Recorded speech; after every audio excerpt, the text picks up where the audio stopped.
E sobre o assunto, a gente conversa agora com a professora Karina Caladrim, ela que é doutora em Relações Internacionais e assessora acadêmica do Instituto Brasil-Israel, já está por aqui com a gente. Professora, muito bom dia, bem-vinda aqui ao Manhã Band News. Já quero começar te perguntando, em específico, dessa reunião, marcada para acontecer agora às 11 horas da manhã, pelo horário de Brasília, de Conselho de Segurança da ONU. O que esperar, de fato, reuniões que a gente vem acompanhando, né, já quase há um ano dessa guerra de Israel e Hamas, mas agora também de olho nesse conflito que envolve agora também o grupo Hezbollah. Como que a professora está visualizando esse encontro para hoje, essa reunião?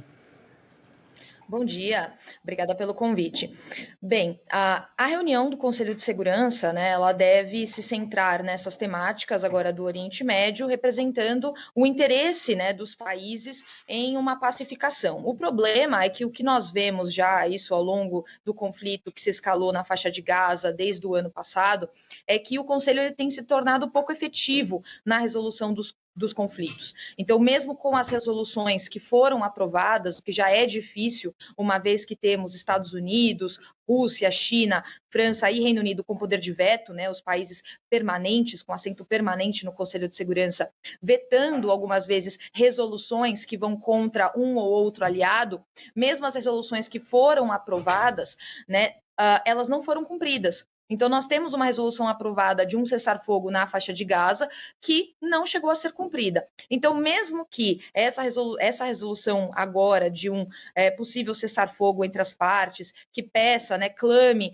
por uma diminuição das tensões no Oriente Médio, seja aprovada, dificilmente vai representar um avanço prático, né, que surta realmente efeitos na região. Então, infelizmente, o que nós vemos é que o Conselho de Segurança e a ONU vem perdendo efetividade nas suas ações. Inclusive, né, professora, esse foi um assunto muito comentado na própria Assembleia da ONU. O presidente norte-americano Joe Biden defendendo uma reforma no Conselho de Segurança da ONU e até o próprio presidente Lula falando sobre isso, dizendo, olha, a ONU não teve ainda capacidade de colocar na mesa Israel, não teve capacidade de colocar os principais agentes envolvidos nesses conflitos para negociar paz, para negociar um cessar-fogo, a efetividade dos encontros envolvendo a ONU, o Conselho de Segurança da ONU. Agora eu te pergunto, professora, a gente sabe que Israel ela se mantém ativo, né, nesses conflitos com apoio muito dos Estados Unidos.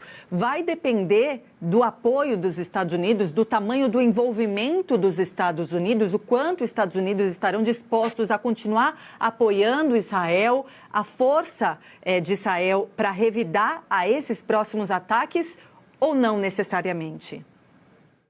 Sim, depende dos Estados Unidos, com certeza, e também depende, né, de como Israel vai retaliar, o que, por sua vez, depende do apoio dos Estados Unidos, né? Os Estados Unidos, agora neste momento de eleições, né, querem evitar ao máximo um conflito. Mas como o Irã decidiu entrar, né, de uma vez na guerra, né, até então tinha feito já um ataque a Israel, mas depois Israel retaliou e tinha ficado por si mesmo nessa situação, agora o que nós vemos é que o Irã decidiu de fato atacar Israel novamente de uma forma mais intensa ainda do que a primeira.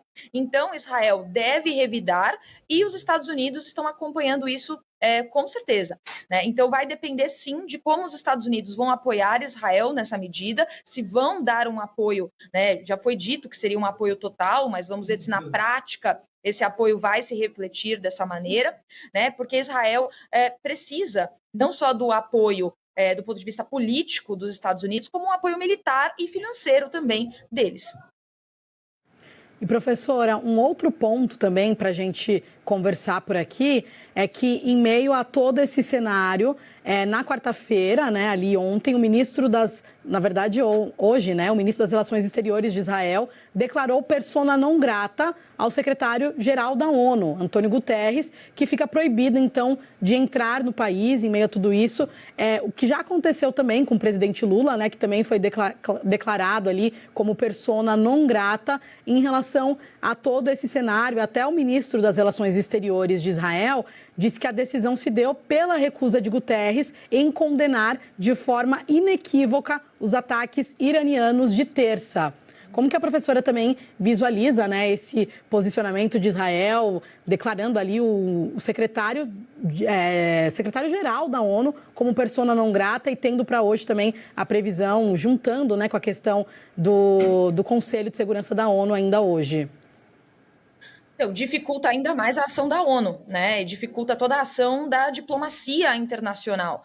É claro que é esperado, né, da ONU e o Antônio Guterres como secretário-geral da ONU, um tipo de mediação, e para ser um mediador é necessário ser entendido como neutro pelas partes. E se Israel não entende, né, a ONU como neutra, e isso fica evidente não só pela declaração de que o secretário-geral é persona não grata, mas isso já antes mesmo, Israel já pelas suas declarações e ações já via que a ONU não seria neutra nas decisões tomadas.